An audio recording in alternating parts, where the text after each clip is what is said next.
Èske konn Kiyès nous? Nous sonje Kote de soti?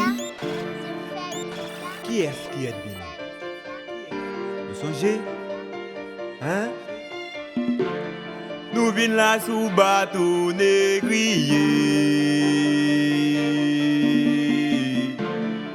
C'est en Afrique que nous t'ayons.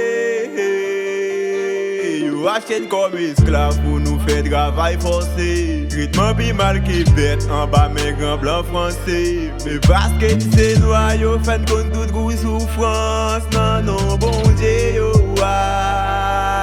hey. Ak fòse loi yo pran endepandans anba yo là hey. Y'a tout ça qu'a fait ak fòse nous yo len reyini. M'a mande rasanble paske mouel tout negriye yo. Vin nous rasanble nous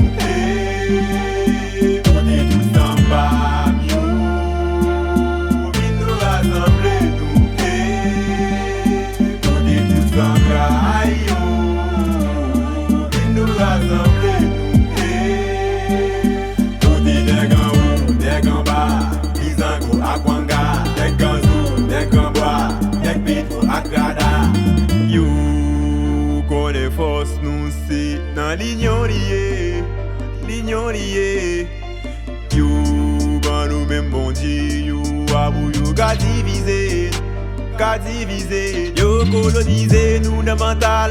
Yo fait prendre votre mal, yo fait lier si yo reyini. Pour yo fait manger go yo apprend nous aimer ennemi prend souffrance yo comme si yo tous pour paradis.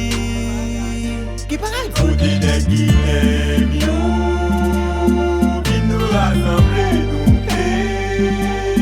on est tous anba yo.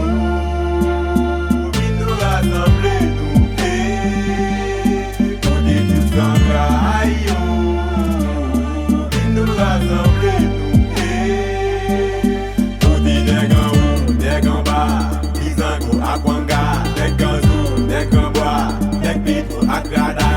Pour qui chrétien yo pas jamais passé même côté avec vos douisans yo. Mentalement nous colonisés par éducation nègre fissé yo.